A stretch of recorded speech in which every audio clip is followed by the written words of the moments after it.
Доброе утро, зрители Stop Game! В эфире InFact.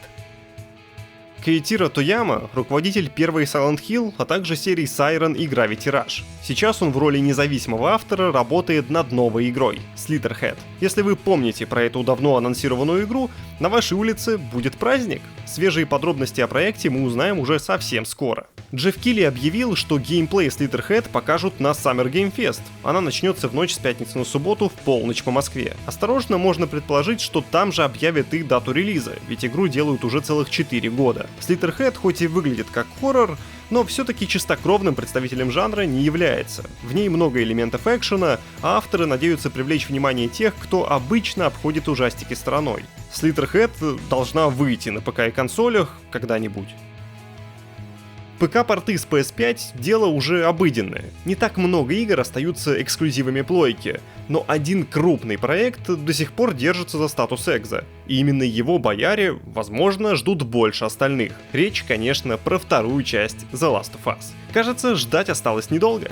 По словам надежного инсайдера Билл Кун, Naughty Dog действительно занималась версией The Last of Us Part 2 для народной платформы. Создание порта стартовало как минимум в ноябре 2021, а уже в ноябре 2023 работы были полностью завершены, уверен инсайдер. Но срок релиза игры он назвать не смог. Билл Кун предположил, что сиквел решили придержать из-за второго сезона телешоу по The Last of Us. Его премьера должна состояться в 2025 году. Part 1 на ПК вышла через несколько месяцев после начала первого сезона. Для Destiny 2 только-только вышло расширение «Финальная форма». Это крупное DLC, которое анонсировали с большой помпой и которое должно было восстановить репутацию игры после прошлого DLC-шного фиаско. Однако событие, которое имело все шансы стать праздником для поклонников, в итоге принесло многим лишь негатив. Из-за серьезных проблем с серверами часть геймеров попросту не смогла насладиться игрой. The Final Shape — очень нагруженная историей дополнение. Оно должно завершить сюжетную арку, которая тянется еще с первой Destiny. Это вызвало неподдельный интерес публики, благодаря чему пиковый онлайн в Steam добрался до отметки в 314 634 человека. Свой же рекорд в 316 750 человек Destiny 2 побить так и не сумела. Не исключено, что этому помешали именно беды с серверами. После выхода дополнения пользователи не могли подключиться к игре, а если соединение все же было установлено, то система выкидывала геймеров из уровней кампании, пропускала важные катсцены и не засчитывала прогресс. В результате расстроенные игроки выплеснули свой гнев не только в постах с жалобами, но и в секции с оценками проекта. В том же Steam рейтинг финальной формы замер в красной области, всего 39% положительных обзоров. Bungie отреагировала на ситуацию, извинилась перед сообществом и дала несколько советов тем, кто столкнулся с техническими проблемами. Например, чтобы посмотреть упущенные заставки, команда предложила, сделайте удивленное лицо, переиграть соответствующие миссии. Вот это совет, конечно. Но спустя некоторое время коллективу действительно удалось исправить несколько проблем. К примеру, недавний перезапуск серверов улучшил ситуацию с возникновением разного рода ошибок с кодовыми названиями, которые я даже не буду пытаться зачитывать. Еще одного факера нам тут не хватало. Создатели кооп-хоррора Content Warning, там нужно в коопе с друзьями управлять блогерами-ютуберами и снимать всякое страшное на камеру. Так вот, авторы поступили со своей игрой экстравагантно. Она вообще платная, но первые 24 часа после релиза была бесплатной, и лишь затем обзавелась ценником. Шалость удалась! Даже когда у Content Warning появился денежный барьер, она все равно осталась хитом чартов. Сразу хочется и восхититься гениальностью разрабов, и задаться вопросом, а неужели до них никто так не пробовал делать? Авторы игры привели следующую статистику. За первые 2 месяца после релиза продажи игры превысили 2,2 миллионов копий. Это без учета тех почти 7 миллионов игроков, которые забрали игру бесплатно в первые сутки. Похоже, безбедное существование Content Warning себе обеспечило.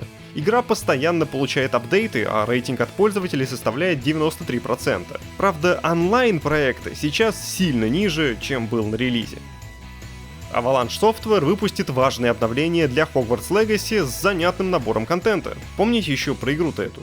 Популярная была, говорят. За инфу об обнове стоит поблагодарить комьюнити-менеджера студии Чендлера Вуда. Он чуть ли не по косточкам разобрал каждую из добавок. Для фанатов скриншотинга в игру добавят проработанный фотомод. Еще вкрутят возможность перераспределять уже прокачанные навыки, поделятся эксклюзивным для PlayStation квестом со всеми платформами, добавят элементы косметоса и раздадут всем ониксового грифона и рецепт зелья Felix Felicis. Можете почитать про все эти обновы подробнее в заметке, но вообще обновление выйдет уже сегодня, поэтому можете его прямо сегодня и оценить.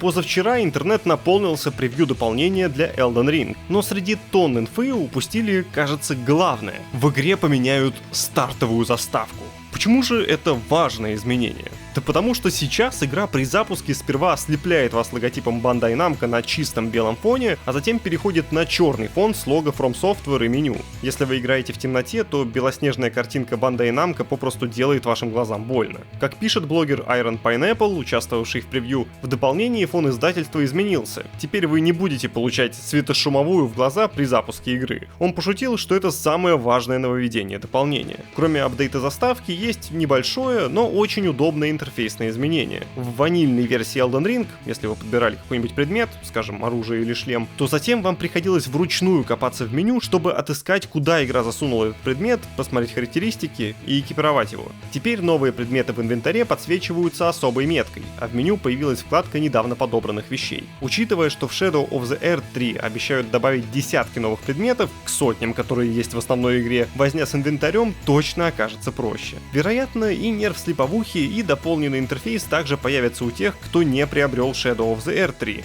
но официальных подтверждений на этот счет пока не видно.